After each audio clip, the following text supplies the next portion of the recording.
If you believe in the importance of interaction among people, you'll come to the right place, because we have someone here today who can speak to it from the heart.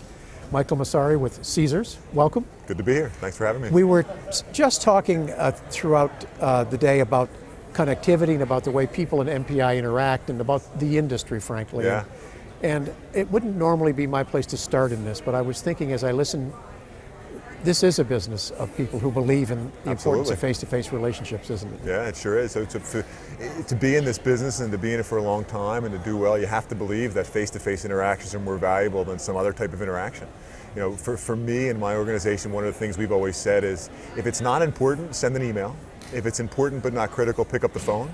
But if it's really important and critical to your mission, go see somebody, because you're always going to have a better outcome when you're in front of somebody than when you're on the telephone or via email. It's interesting to hear you say that, because it almost sounds counterintuitive, where a lot of companies say, if it's really urgent or important, give me an email. That's right. As opposed to the other end, which is, no, let's talk, let's meet face to face. So this is a corny, quirky example, but what I always tell people is, how'd you ask your wife to marry you?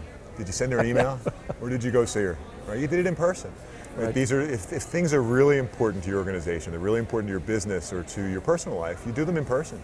You do them face to face, because when we're communicating like this, we're giving each other so much more information than when we send an email. All the visual cues that go on. Yeah. Now that's not to say that email or texts aren't important.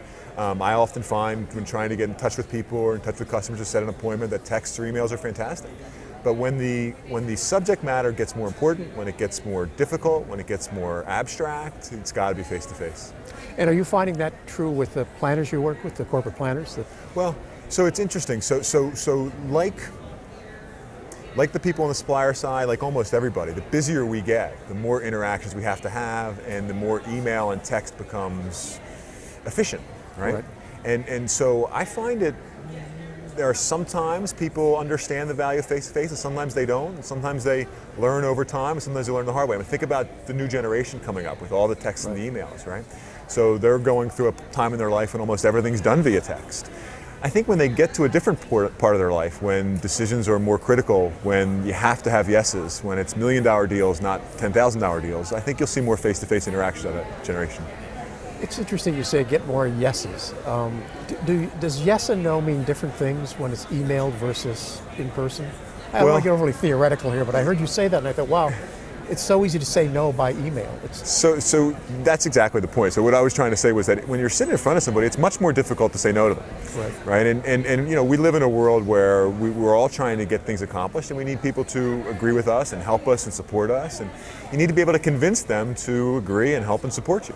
And that's just a lot easier to do face-to-face, because people are more apt to pay attention, they're more apt to listen, they're more apt to fully understand.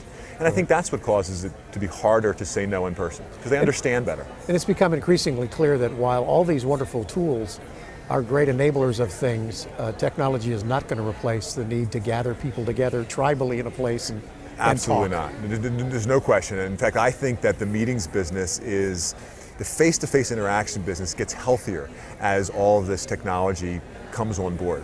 A, because the technology makes us more efficient, right? So now my calendar is packed better, it's scheduled better, I'm meeting with the right people, talking about the right things at the right times, because we were able to do so much better work up front because of the technology as an enabler.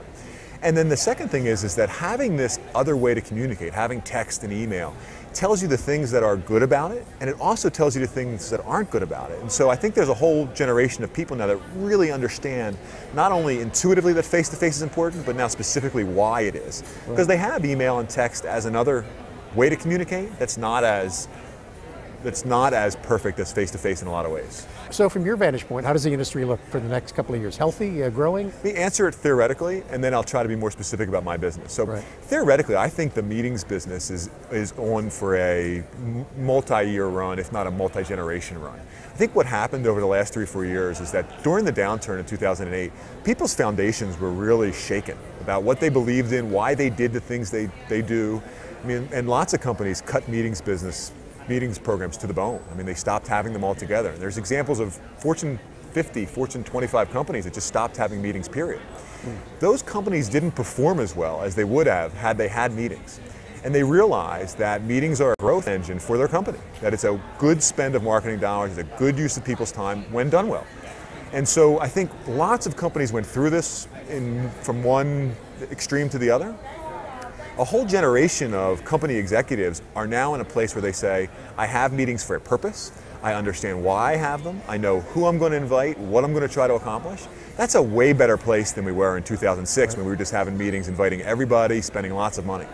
I'm happy to be in an industry where people are serious about it, they know why they do it, they get together for good face-to-face interactions, and I think the meetings business is going to be really healthy for a long time because of that.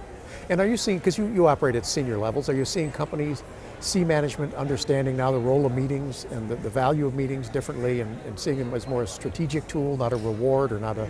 No doubt. No, and I'll go back to this whole notion that there was just a group of people in these positions that did things because they always had, right? And then when everything went to hell in a handbasket and they stopped doing everything, they had to rethink why they do the things they do, when they do them, how they do them, and they came to a much better place on the way out. Right. And I think it showed, and so now I'll get to the specific answer of what the next couple of years look like. We saw this remarkable inflection point in the summer of 2010 at our 8 businesses in Las Vegas, where we did 6 straight quarters of 30% plus growth. Now that's leveled off a little bit in 2012, and that's okay. But we saw this great inflection point because there was this pent-up demand of people saying, if I continue to not have meetings, my company is going to die. We can't operate like this. I can't grow, I can't win, I can't compete, right? And so we need to have meetings. Now we're going to invite less people. We're going to be much more frugal about our spend. We're going to be much more thoughtful about what we're trying to accomplish. But that's great. I'm happy to be in that industry. I'm happy to be in that place. Michael Massari's taught us a lot about how important it is to have genuine interaction with people and how important it is to meetings.